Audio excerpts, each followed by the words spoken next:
अगर हमें अनुशासन बनाए रखना है तो हमें लगातार लोगों पर नजर बनाए रखनी होगी। 17वीं शताब्दी के अंत में यूरोप में प्लेग नाम की महामारी फैलने लगी। जिस भी शहर पर वायरस का हमला होता था वो शहर कुछ ही दिनों में खत्म हो जाता था। ऐसे हालात में लोगों से कहा गया कि चाहे कुछ भी हो जाए वे अपने घर से ना निकले। एक सरकारी कर्मचारी हर घर पर लोगों की जांच करने के लिए जाता था। उस कर्मचारी का यह काम था कि वो दरवाजा खटखटाए। अगर घर वाले खिड़की से बाहर ना झांके या किसी तरह का जवाब ना दे तो वह कर्मचारी समझ जाता था। वीडियो में आगे बढ़ने से पहले एक छोटी सी रिक्वेस्ट है कि अगर आप अभी तक मेरे चैनल को सब्सक्राइब नहीं किए हो तो कर दे कि वो लोग बुरी तरह से बीमार हैं या मर गए हैं। इसके बाद वो एक रिपोर्ट बनाकर अपने ऊपर काम करने वाले अधिकारियों को देता था। इस तरह से वे लोगों पर नजर रखते थे। लेकिन यहाँ से सरकार को जांच करने का एक तरीका पता लग गया। यहाँ तक कि इस शहर के कुछ लोग जो आगे चलकर एक नेता बने, उन लोगों ने भी लोगों में अनुशासन बनाए रखने के लिए इस तरह से जांच करते रहने का नियम अपनाया। वे चाहते थे कि समाज में व्यवस्था बनी रहे। 1787 में इंग्लैंड के एक फिलोसोफर जेरेमी बेंथम ने पैनोप्टिकन नाम की एक बिल्डिंग में यह एक्सपेरिमेंट किया। उन्होंने यह दिखाया कि अगर लोगों को यह एहसास दिलाया जाए कि उन पर नजर रखी जा रही है तो वे कुछ अलग तरह से बर्ताव करते हैं। पैनोप्टिकन एक अंगूठी के आकार की बिल्डिंग थी जिसके बीच में एक टावर लगा हुआ था।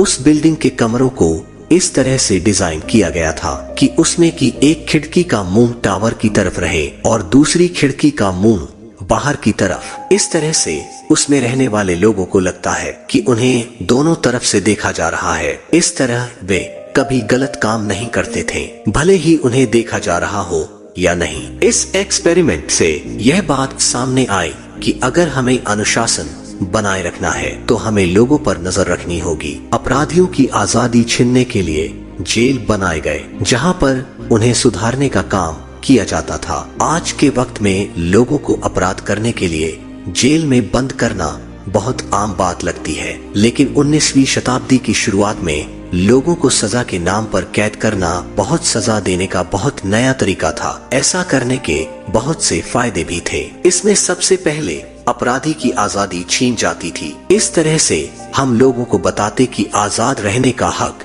सिर्फ उन लोगों को है जो समाज के नियमों को मानते हैं। जो इसे नहीं मानते उन्हें समाज में आजाद घूमने का कोई हक नहीं है। अगर किसी ने बड़ा जुर्म किया है तो हम उसे लंबे समय तक कैद करके रख सकते हैं और छोटे अपराध करने वालों को कम समय तक। इस तरह से यह एक अच्छी सजा है क्योंकि यह हर तरह के अपराध के लिए अपनाई जा सकती है। इसके अलावा जेल में रहने वाले कैदियों को हम दुनिया से अलग करके सुधार भी सकते हैं। यह हमें एक मौका देता है उन्हें पढ़ाकर एक बेहतर इंसान बनाने का। साथ ही जब एक कैदी अपनी सजा काट कर निकलता है तो उसे अपने किए का पछतावा होता है, जिससे वो फिर से अपराध नहीं करता। उसका पछतावा ही उसे एक हद तक एक बेहतर इंसान बना देता है। साथ ही जेलों में कैदियों से काम करवाया जाता है, लेकिन लेखक को इसके पीछे की वजह समझ में नहीं आती। जेल में हम कैदियों से जो काम करवाते हैं उसका हमारे देश की इकोनॉमी पर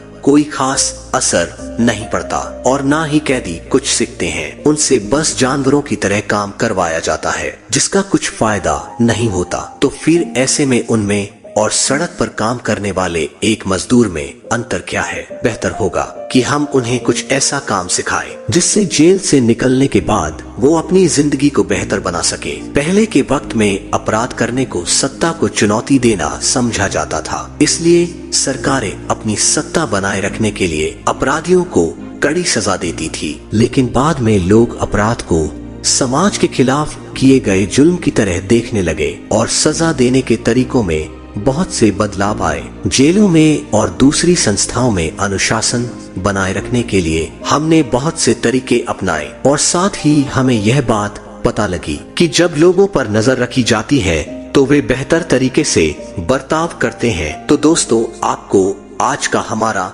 यह बुक समरी आपको कैसा लगा? नीचे कमेंट करके जरूर बताएं और इस बुक समरी को अपने दोस्तों के साथ शेयर जरूर करें। आपका बहुमूल्य समय देने के लिए दिल से धन्यवाद।